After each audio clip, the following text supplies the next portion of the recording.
Estamos en el Pensamiento Libre, programa de televisión que va cautivando a la audiencia. Hoy traemos un invitado especial y yo siempre traigo invitados muy valiosos y de mucho reconocimiento en la ciudad. ¿Por qué lo hacemos?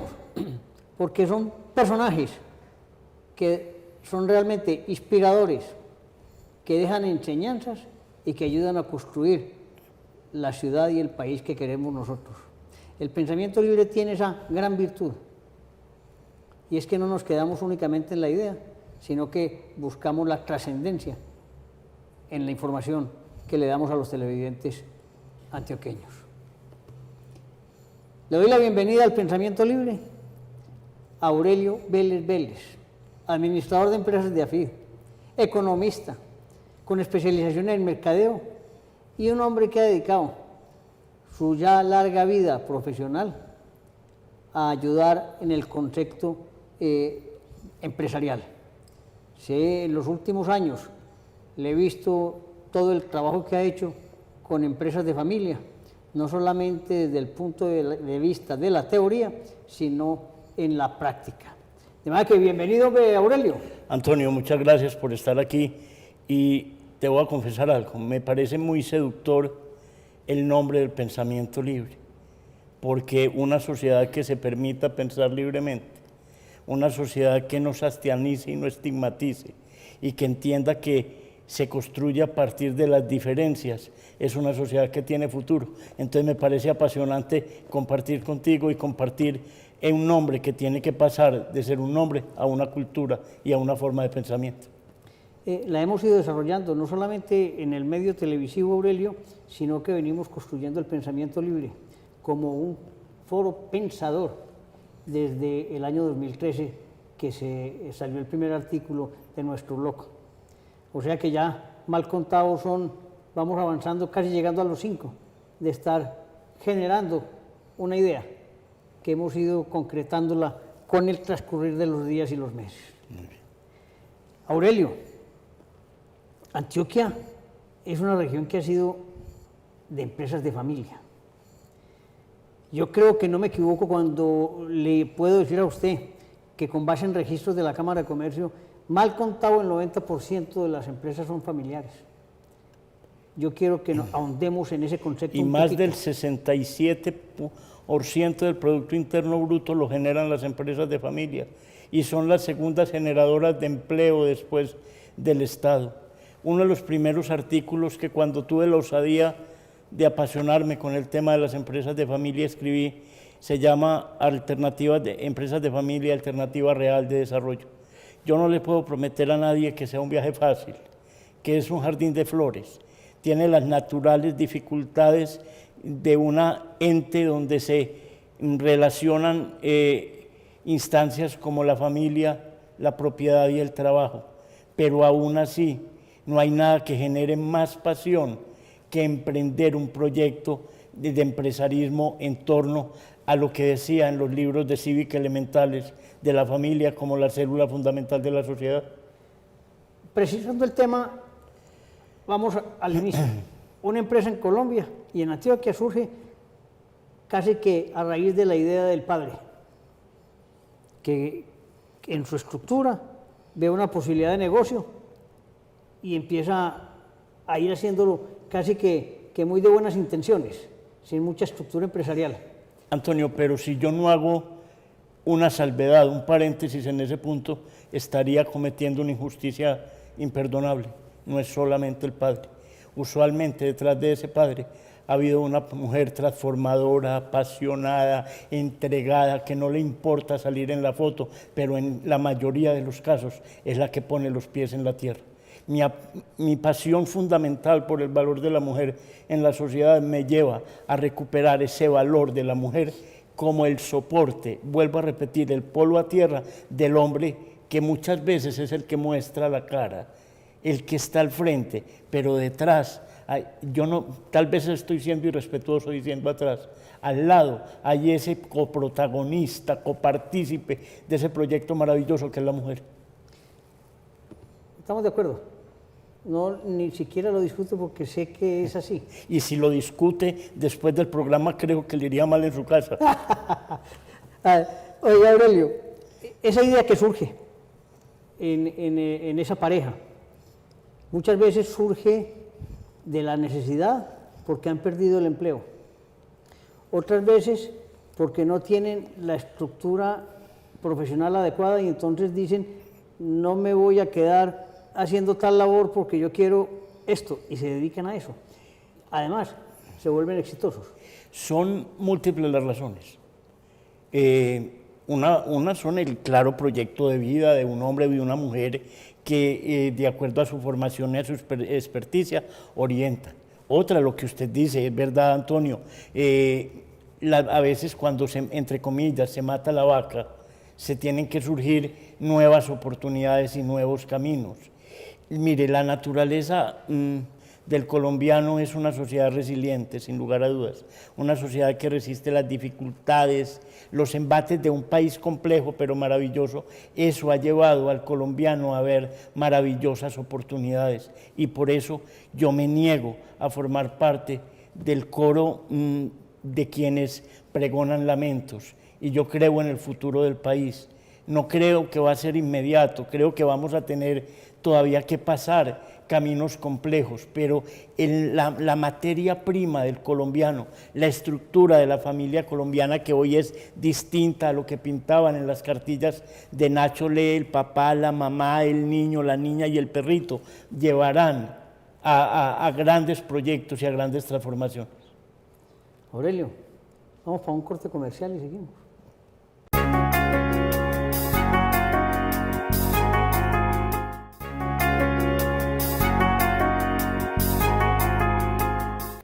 Decías ahora que es el segundo forma de generación de empleo, sí, en los proyectos de familia. Obviamente el Estado pues, es una burocracia inmensa que habrá que... Inmensa y lamentable. Por eso, habrá sí, que ahondar en ese tema, porque me parece que es demasiada la gente que trabaja en la burocracia en Colombia. Hay que ser más emprendedores. Volviendo al tema de la familia, y me gusta mucho ese reconocimiento que hace usted, tanto al padre y a la madre, cuando van iniciando. Una idea maravillosa, pero como en los cuentos de hadas, no todo es tan bonito. Hay un problema, digamos, o tres problemas vemos ahí. Uno, capital de trabajo. Dos, organización interna, empresarial. Y tres, tema de sucesiones. Hablemos Antonio, por el tema de capital. Yo le sugiero que empecemos por el segundo, que es organización y estructura. Listo. ¿Cuándo se desorienta el concepto real de la empresa de familia? Cuando se confunden los roles de familia y empresa. Cuando yo pienso que por ser hijo tengo los derechos de asumir tareas con las cuales no estoy capacitado. Y ahí sí entra una parte compleja del papel de la madre que le dice al esposo, pero ¿cómo no le vas a dar la oportunidad a Jorge? No, Jorge tiene derecho a tener la oportunidad, pero ¿cuál es la formación de Jorge, el compromiso de Jorge, la experticia de Jorge? Cuando en las organizaciones familiares se confunden esas instancias y se cree que el solo derecho de la propiedad me da el derecho y la capacidad para ejercer una labor, estoy perdiendo oportunidad. Porque yo quiero resaltar algo que los televidentes y usted, Antonio, quiero que quede muy claro, es que el mercado no es benévolo porque su empresa sea familiar. El mercado es competitivo, exigente, busca estándares de calidad, oportunidad y precio. O sea, la estructura de familia es al interior, pero hacia el exterior la organización tiene que tener la fortaleza para enfrentarse a un mercado que no va a ser complaciente. Entonces tiene que trabajar con los mejores. Si los mejores están dentro de la familia, bienvenidos. O si no, habrán otras instancias en las cuales pueden aportar. Permítame un ejemplo muy coloquial. Usted tiene un avión y ama profundamente a su hijo, pero su hijo no sabe manejar avión. Usted no se va a montar en su hijo piloteando el avión. Yo creo que el ejemplo es totalmente claro. pregunte si tiene formación como piloto, pregunte cuántas horas de vuelo, o si no, permita que su hijo vaya como pasajero, mire por la ventanilla el paisaje, pero no arriesga lo que usted ha construido durante años. Ahí, hablando de eso, hay otro error que cometen los padres ambos, y es que quieren meter a la fuerza también a los hijos muchas veces a entrar a la... Por Dios, eso es un error lamentable. Si tener padre empresario no quiere decir que el hijo es empresario. Si usted desea ser músico, pintor, canta, hágalo, pero lo único que usted en la vida no puede renunciar es a su proyecto de vida. El proyecto de vida no se puede hacer, y ahí, como le hago el profundo reconocimiento a la mujer, también tengo que reconocer que a veces hace mucho chantaje emocional. ¿Qué es el chantaje emocional? Hijo, ¿cómo le vas a hacer eso a tu papá que ha dado toda su vida en función de la organización? Un momento, una cosa es el proyecto de vida del papá y otra cosa es el proyecto de vida del hijo. El hijo puede participar como miembro de una junta, en sus actividades, coger ideas y presentarles a la empresa. Pero mire, Antonio, en la medida que pasa el tiempo, sabemos que la vida pasa rápido. Y lo único que usted no puede es dejar de hacer las cosas con pasión. Y no se hacen las cosas con pasión cuando usted no las siente, cuando no están en su esencia. Entonces, muchas empresas de familia se desvirtúan a la luz de un chantaje emocional. Es que mis hijas tienen que trabajar acá. ¿Pero por qué? Si una quiere ser decoradora, otra quiere organizar eventos, otra quiere ser escritora. Y ahí es donde se necesita y necesitamos formar generaciones con carácter fuerte y tener una visión clara. Muchas veces he repetido la famosa teoría de Cristóbal Colón, que dice que cuando Cristóbal Colón salió, no sabía para dónde iba. Cuando llegó, no sabía dónde había llegado. Y cuando se devolvió, no supo dónde estuvo. Y entonces no le podemos exigir a nuestros hijos que adopten esa filosofía, sino que tengan claro, que sepan para dónde van, a dónde van a llegar y de dónde van a regresar. Muy bien. También se presenta otra situación que vale la pena comentarla, y es que cuando esas familias tienen varios hijos y los varios hijos están todos en cargos de dirección, siempre hay uno de ellos que quiere ser el que manda, el gerente, y no acatan el tema del ordenamiento interno en la jerarquía de trabajo. Eso es una maravilla, y no hay el que cree, no ha de faltar el que se presenta como el santo, el sacrificado. No, despacio, a usted le están pagando un salario, y por pagarle ese salario usted tiene la obligación de hacer lo que está haciendo. Y sus hermanos, por no trabajar en la organización, no pierden el derecho como miembro de juntas de exigir y de preguntar y pedir que se enseñen los resultados como debe ser en una organización. Entonces, ese tema es muy claro, es el uso adecuado del poder, pero para eso, como en la cultura popular paisa, decía don Agustín Jaramillo Londoño en un libro hermosísimo de nuestra cultura, que es el Testamento del Paisa, existen los contras, y el contra es un gobierno corporativo claro y operante. Primero, la junta directiva no era la que se conocía, Antonio, en otras épocas, reunidos en un club de Medellín, donde se tomaban 3 primeros whiskies y ya cuando se iban a hablar de la empresa, y no, ¿para qué vamos a hablar hoy de eso que está bien? La importancia de un gobierno corporativo consolidado. De eso hablaremos enseguida, pero yo sí quisiera que antes de hacer un corte comercial, analicemos el tema de la muerte de los cónyuges, de los padres fundadores. ¿Qué lío tan bravo se presenta al interior de las empresas? Vamos a un cortecito comercial y nos vemos enseguida. Muy bien.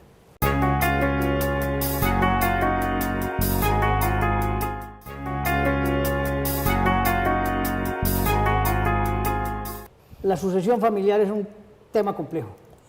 Usted sabe que en la cultura popular paisa existe una canción que se dice: nada es eterno en el mundo. Y el paisa piensa que es eterno.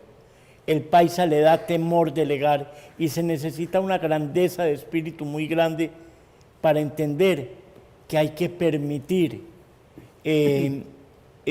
unos nuevos enfoques. Creo que un hombre que dio un ejemplo muy grande en nuestro medio fue Nicanor Restrepo Santamaría. El hombre que estaba en la cúspide del grupo empresarial antioqueño, y un momento, es que yo quiero recuperar mi proyecto de vida. Hay que saber algo más que trabajar, hay que sentir, hay que vibrar con otro tipo de actividades. Pero déjeme regresar a lo que hablábamos en el segmento anterior. El paso número 1 de la sucesión es la consolidación de un gobierno corporativo. La familia tiene el concepto de asamblea y consejo de familia que se ocupa de los temas familiares. Y la empresa tiene la asamblea o junta de socios de acuerdo a la figura societaria y la junta directiva. Okay. Eso tiene, perdón Antonio, que estar integrado con dos cosas. Unos estatutos claros que hable del derecho de preferencia, de la votación y de las instancias. Usted como abogado que bien lo sabe. Y lo segundo es la creación del protocolo de familia. El protocolo de familia no puede ser un esnovismo, no puede ser un embeleco. Mire qué expresión tan bonita comparto con los televidentes y con ustedes cuando me preguntan qué es un protocolo de familia. Un protocolo de familia no es otra cosa que un acuerdo de voluntades que permite en épocas de verano legislar para cuando hay invierno. No espere arreglar su tejado cuando esté lloviendo, hágalo antes. No espere a generar unos estatutos adecuados y un protocolo de familia cuando en la familia hay conflictos reales. Genere las condiciones para que existan formas reales, técnicas y no traumáticas de afrontar los naturales conflictos. No hay nada que endurezca más los corazones que el dinero, Antonio. Lo dijo el Papa, ¿no? Que el diablo se metía por el bolsillo. Por el bolsillo. Aurelio, me sigue preocupando un tema. Yo sé, y lo hemos visto en la práctica, miles de protocolos de familia que usted ha elaborado, que me ha tocado intervenir, en fin. Pero el tema del protocolo de familia es que le faltan dientes. No. Primero, le voy a dar el primer diente de un protocolo de familia y empiécelo con sus hijos. Forme hijos en principios y en valores. La ética no es religión, es espiritualidad y comportamiento ante la vida. Tenga claros los puntos. Y vuelvo a decir, vuelvo a repetir por segunda vez que usted como abogado lo sabe, los estatutos no se pueden bajar unos genéricos de internet y entonces le cambiamos los roticos que estén ahí. Los estatutos son un traje sobre medida. Desgraciadamente a mí no me sirve el saco suyo. Entonces eso tiene que tener la claridad y los estatutos, hágase de cuenta, permítame un lenguaje elemental, es un combo, estatutos, protocolo. Y el protocolo es un acuerdo de voluntades que se puede convertir en norma, pero los estatutos tienen que ser tan claros, tan transparentes y tan concretos que protejan la continuidad y la transparencia de la organización. Ahí sí, me parece muy bien. Eso es una explicación perfecta para la teleaudiencia. Entonces tenemos el protocolo de familia, tenemos unas políticas de buen gobierno además, sí, que deben estar incluidas dentro del protocolo. Lógico, es la columna vertebral del protocolo. Y tenemos los consejos, la forma de administrar la familia. Sí. ¿Cuántas de esas empresas que tienen hoy protocolo de familia se han disuelto por causa de problemas familiares? ¿O si ha permitido superar los conflictos cotidianos? Yo tengo que ser realista y yo no puedo venir aquí a vender Alicia en el País de las Maravillas. Un protocolo no es una vara mágica, pero es una plataforma que permite permanencia, consolidación, desarrollo y continuidad. Estadísticas lamentables que no las quisiera repetir, pero es mi obligación. Estadísticas homologables en Europa, Estados Unidos y América en general. De cada 100 empresas de familia, tan solo 30 trascienden a la segunda generación y tan solo 15 a la tercera generación. Y aún así las sigo planteando como una alternativa real de desarrollo en un país que no tendrá paz si no se genera empleo. Yo quiero decir en este momento una tentación que estoy viendo en el empresario colombiano.